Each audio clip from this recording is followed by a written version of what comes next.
اچھا، تو کبھی سوچا ہے کہ یہ جو ڈسائپلشپ ٹریننگ اسکول یعنی DTS ہوتا ہے، اس کا اصل مقصد کیا ہے؟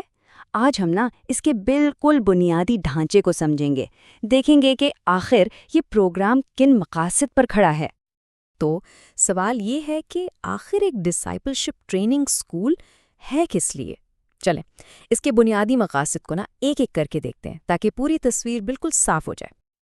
اچھا، سب سے پہلے تو یہ سمجھنا ضروری ہے کہ DTS کا تعلق ہے یوتھ ود اے مشن سے، جسے YWAM بھی کہتے ہیں۔ یہ سمجھیں کہ یہ YWAM کا ایک تعارفی پروگرام ہے جو کہ دنیا بھر میں پھیلی ہوئی مسیحیوں کی ایک بہت بڑی تحریک ہے۔ تو ہمارا آج کا سفر کچھ اس طرح ہوگا۔ ہم کمیونٹی بنانے سے بات شروع کریں گے، پھر دیکھیں گے کہ ذاتی نشوونما کیسے ہوتی ہے، اور پھر یہ کیسے عالمی خدمت کے لیے تیار کرتی ہے، اور آخر میں ہم ان سب چیزوں کو جوڑ کر دیکھیں گے کہ یہ مکمل تصویر بنتی کیسے ہے۔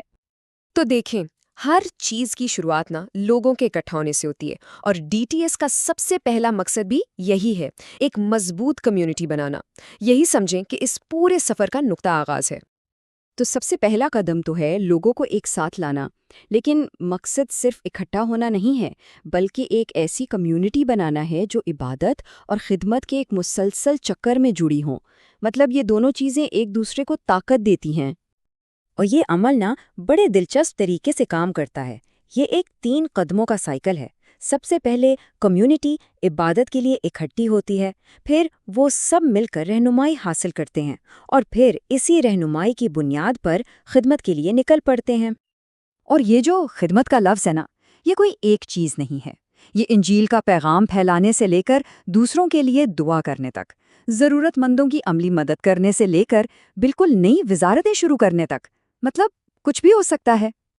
ٹھیک ہے، تو ایک بار جب کمیونٹی بن جاتی ہے تو پھر توجہ فرد پر آتی ہے۔ دوسرا مقصد ہے ذاتی نشوونما، یعنی ایک اندرونی تبدیلی کا سفر جو اسی کمیونٹی کے اندر رہتے ہوئے شروع ہوتا ہے۔ لیکن سوال یہ ہے کہ ذاتی نشوونما کا آخری مقصد کیا ہے؟ مقصد ہے مسیح جیسا کردار اپنانا۔ یہی اس پورے اندرونی سفر کا آپ کہہ لیں مرکزی نقطہ ہے۔ اچھا، اس نشوونما کے 2 اہم پہلو ہیں۔ ایک طرف تو خدا کے ساتھ ذاتی تعلق کو گہرا کرنا ہے، اور دوسری طرف مختلف پس منظر سے آئے ہوئے لوگوں کے ساتھ مل کر کام کرنا سیکھنا ہے۔ تو ایک چیز اندرونی ہے، دوسری بیرونی، اور سچ پوچھیں تو یہ دونوں ایک دوسرے کے بغیر ادھورے ہیں۔ چلیں جی، کمیونٹی بھی بن گئی، ذاتی ترقی بھی ہو گئی۔ اب آتا ہے اس سفر کا کلائمیکس، عالمی خدمت کے لیے تیاری۔ یہاں آ کر پہلی بار توجہ اندر سے نکل کر باہر کی دنیا پر مرکوز ہوتی ہے۔ دیکھیں، یہاں اصل مقصد شرکاء کو ایک بامعنی خدمت کے لیے تیار کرنا ہے، اور یہ تیاری صرف YWAM کے اندر کام کرنے کے لیے نہیں ہے، بلکہ دنیا کے کسی بھی کونے میں، کسی بھی شعبے میں خدا کے مقاصد کو پورا کرنے کے لیے ہے۔ اور اس خدمت کا دائرہ کار بھی بہت وسیع ہے۔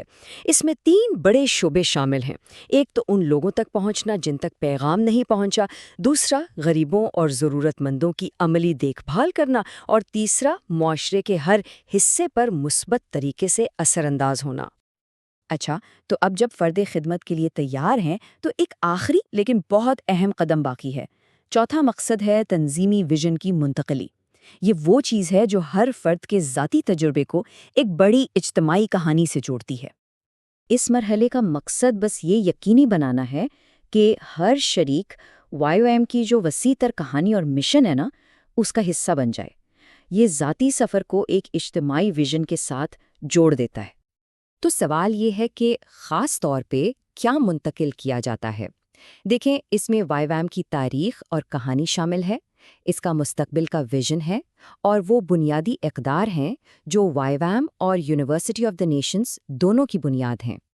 اور اب ہم ان تمام ٹکڑوں کو جوڑ کر حتمی تصویر دیکھنے کے لیے بالکل تیار ہیں، یعنی مکمل بلو پرنٹ۔ تو آئیے دیکھتے ہیں کہ یہ سب مل کر کیا شکل اختیار کرتا ہے۔ تو خلاصہ یہ ہوا کہ یہ سفر ایک کمیونٹی سے شروع ہوتا ہے، پھر فرد کی نشوونما کرتا ہے، اسے خدمت کے لیے تیار کرتا ہے، اور آخر میں اسے ایک بڑے ویژن سے جوڑ دیتا ہے۔ یہ 5 مقاصد مل کر ترقی کا ایک مکمل اور جامع راستہ بناتے ہیں۔ تو آخر میں ایک سوال چھوڑے جاتا ہوں سوچنے کے لیے کہ یہ 5 مقاصد صرف الگ الگ قدم نہیں ہیں، ذرا سوچیں کہ عملی زندگی میں یہ ایک دوسرے کو کیسے طاقت دیتے ہوں گے اور کیسے ایک کے بغیر دوسرا ادھورا رہ جاتا ہے۔